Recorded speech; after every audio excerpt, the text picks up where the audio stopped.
When I first started working, I used to do card tricks for my coworkers all the time, although I should have been working. I remember one time in particular, we were all invited to a meeting and our bosses were running late. So I thought, what better time to do card tricks and entertain people than now? I remember specifically trying out this card trick. It was my first time ever actually performing it.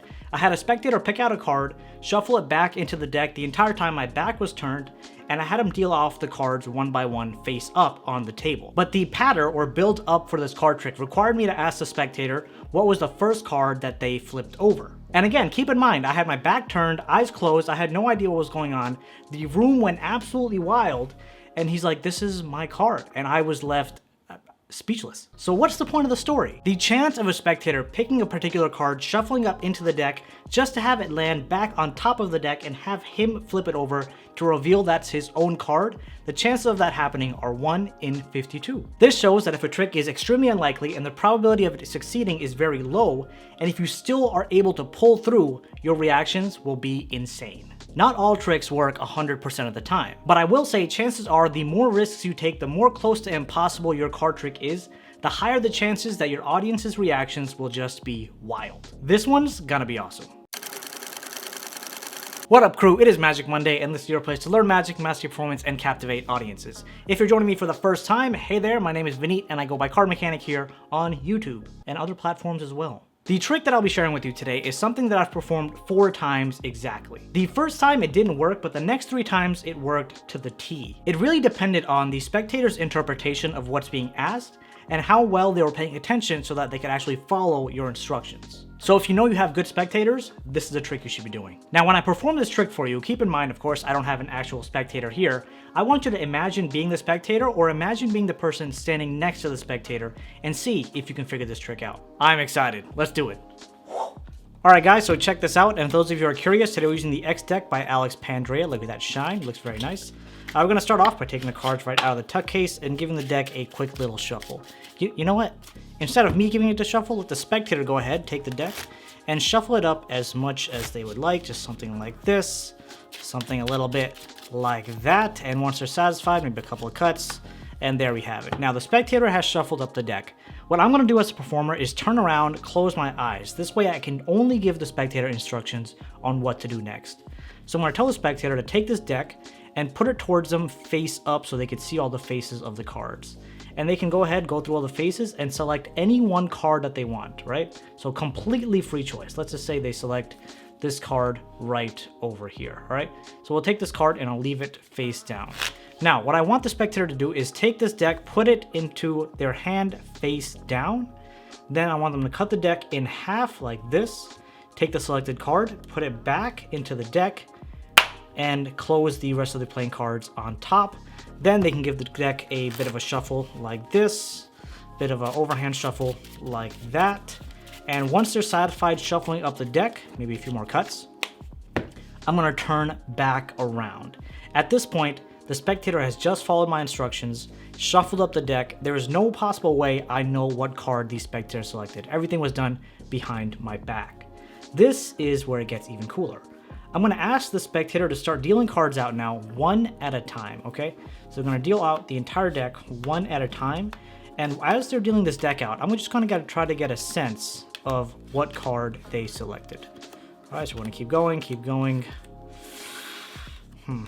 I'm still not getting any strong feeling towards any of these cards.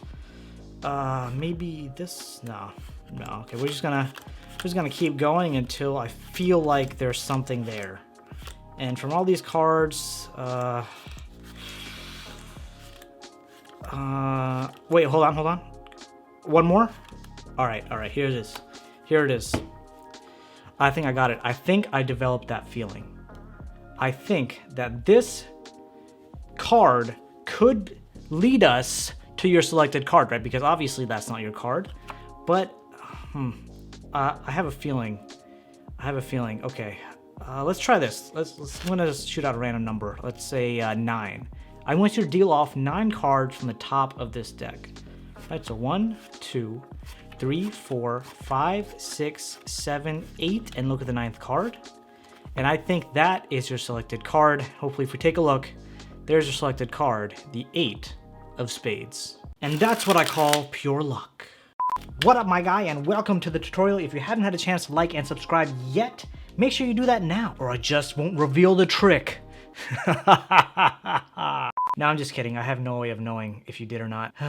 So to give you some background on this trick, I believe it's known as Divination Supreme by Gene Hugard, and it's a really neat trick. Now, I would say it does not work 100% of the time from the times that I have performed it, but the times that it does work, it blows people away because so much of it is just done behind the back. And honestly, after you hold the deck for the first time, hand it over to the spectator, you do not have to hold the deck again for the rest of the trick. And like I said, a lot of it's done behind your back with your eyes closed, so this is just a killer. Before we begin, there is one requirement for this trick, and if you do not meet the requirement, you cannot perform this trick. It's as simple as that. What you need is a deck with a one-way back design. A one-way back design on a playing card determines its orientation.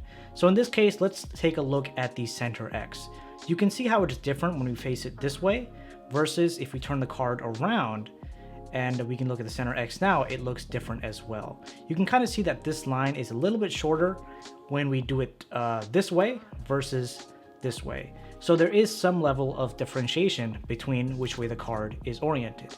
Now this deck, it does it very subtly, so I would recommend using a subtle one-way back design for this trick.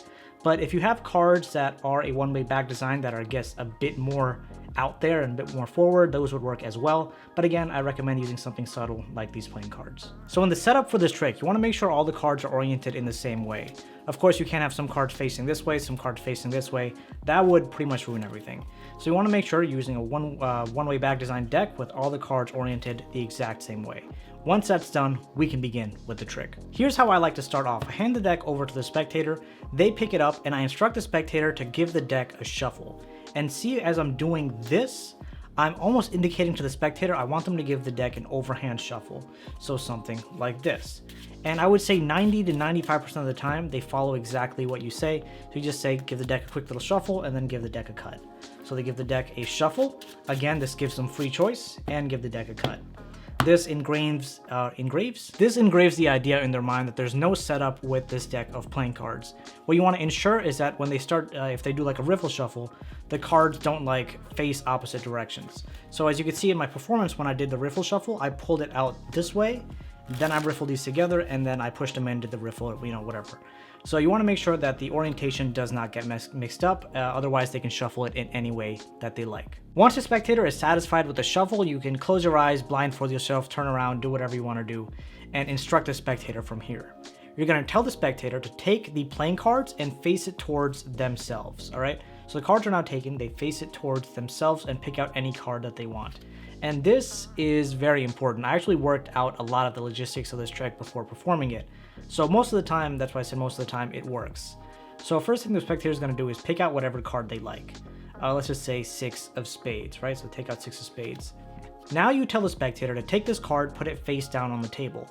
Most people will take this card like this, put it down on the table like that, okay? So they're, in theory, they're pretty much taking it and flipping it over like this. Now the thing is, if they flip the deck back over in the same way, then everything's same direction, we've pretty much failed. So you tell them to turn it over in their left hand. Now, most of the time when people turn over a deck, they don't turn it over the long way because it's extra effort. They turn it over like this because it's easier to do. And at this point, this card is now facing a different direction from the rest of these playing cards. So those two moves will be vital for the spectator to follow. Let's do that one more time. All the cards are facing the same direction.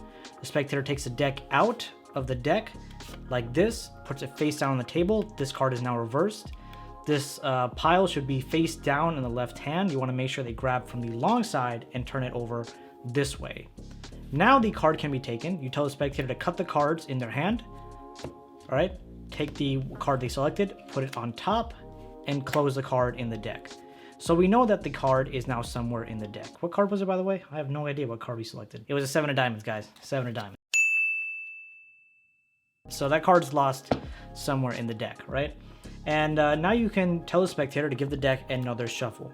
And you want to ensure they shuffle it probably close to the same way they did in the beginning so they can shuffle it up again.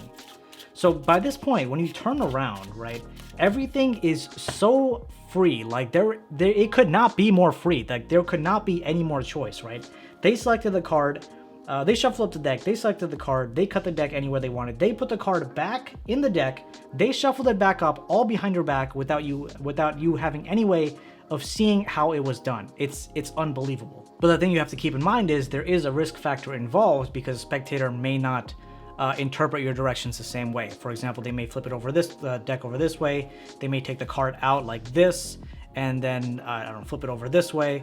So there could be things that go wrong, but chances are it'll work out. I would say like 80 to 90% of the time. Well, in my case, it's 75. Let's say 75 to be safe. Now, the exact same way I did it in the performance, I did have a couple of ideas on how I wanted to perform this before I actually shot this video. And an idea I had, and again, I'm just sharing with you, I never actually got to perform this, is to have a spectator tell you a number when the trick starts, okay? And they could write it down on a piece of paper, but you want some way to glimpse that piece of paper throughout the trick, right? And you get that number. Let's say that number is 7 or something along those lines, right? So now when you ask the spectator to start dealing off cards one at a time, similar to what I did in my performance, you're looking for the card that is facing the different direction, right? So we're gonna keep dealing until we see that card. And you can talk through this with the spectator saying that you're trying to read the playing cards, or you're trying to get a feeling or something of that nature.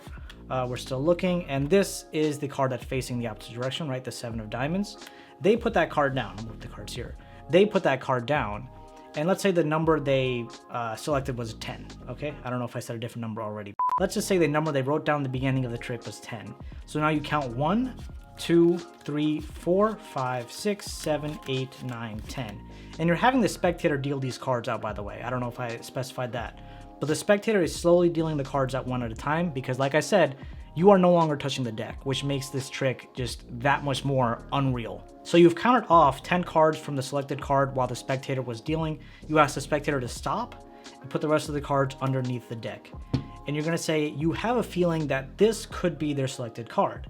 So they're gonna flip it over and be like, oh wait, that's not it, you're stupid. You're like, no, I am not. Do you remember that card, or that number I asked you to think about in the beginning of the trick? They say, yeah. You're like, what number was it? They say 10. You count 1, 2. They count 1, 2, 3, 4, 5, 6, 7, 8, 9, and 10. The 7 of diamonds has been revealed. I couldn't think of a cooler word. The 7 of diamonds has been divinationed supreme. Like I said in the beginning, not all card tricks are 100%, but if you can make these tricks work, you will blow people's minds. Now, I haven't had the chance to perform this trick in front of a magician, but I feel like it could be a magician fooler just because most magicians look at the thought process of doing a card trick where the outcome is 100%, whereas this may not be the case with this trick. So go perform this trick for magicians and let me know down in the comments. Thanks so much for watching. If you feel like this card trick is a bit too much and want to see a trick that works all the time for anyone, make sure to check out that video right over there. A ton of people have liked it, and if you haven't seen it yet, I'm sure you'll like it as well. Thanks so much for watching. As always, it's a pleasure having you here. Have a great day ahead, and I hope to see you in that video.